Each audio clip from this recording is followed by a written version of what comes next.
When a young woman is widowed, especially if she is the mother of tender-aged children, then life becomes very difficult.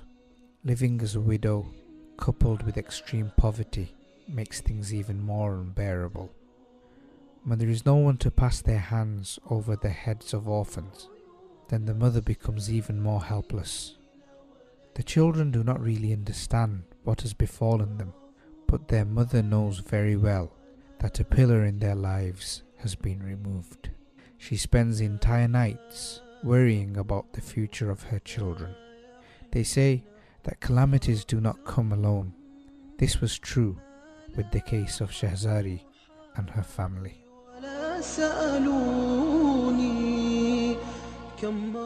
After losing her husband, the burden of providing for the family was shouldered by Abid, her 10-year-old son. He rented a donkey and cart and began work as a labourer. He would come home in the evening and hand the little that he earned to his mother. This tender child would be forced to carry out jobs that should only be done by strong adults. But he knew very well that if he returned home empty-handed, his little brothers would sleep hungry. I get exhausted.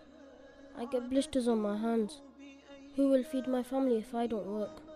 When I leave with my donkey in the morning, I see children of my age leaving for school. I also dream of going to school. I wish I could study, but I no longer have a father. If he were alive today, he would have provided for my education.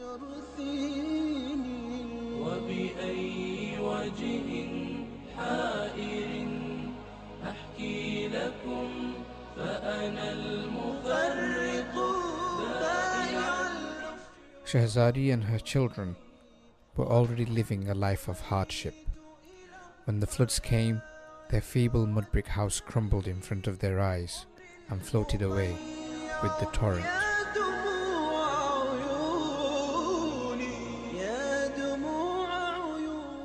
When the water receded, our village was left in ruins, apart from a few houses that had solid foundations. All that remained of my house was the layout.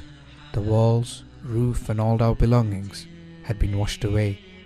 My children and I were forced to live in the open. When the people from Ummah Welfare Trust arrived, they were very reassuring. They set up a tent where our house was located.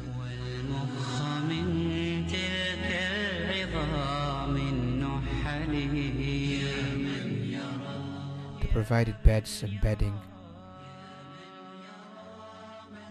We were given 3 months' worth of food and drink.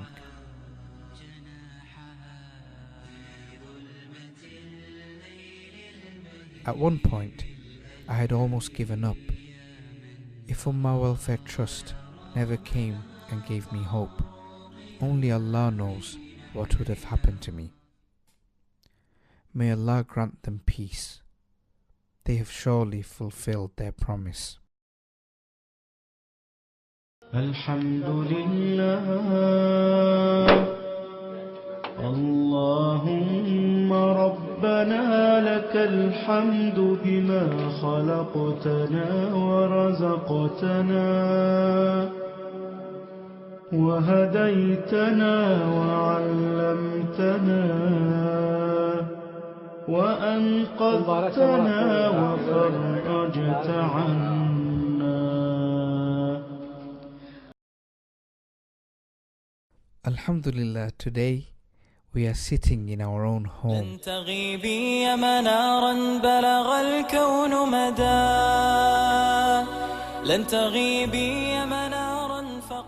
After closing the doors and windows at night, ready to go to sleep, we all feel very safe. The dignity of our family has been maintained. This is all because of Ummah Welfare Trust. They have also promised to provide for the education of my children. I am also happy like my mother because Ummah Welfare Trust will be providing for my education.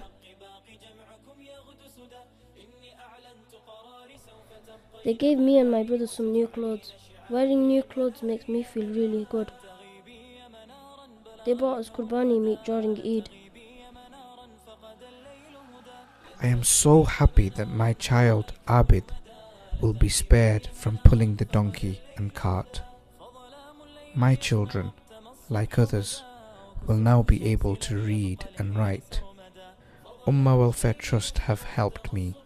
May Allah help them.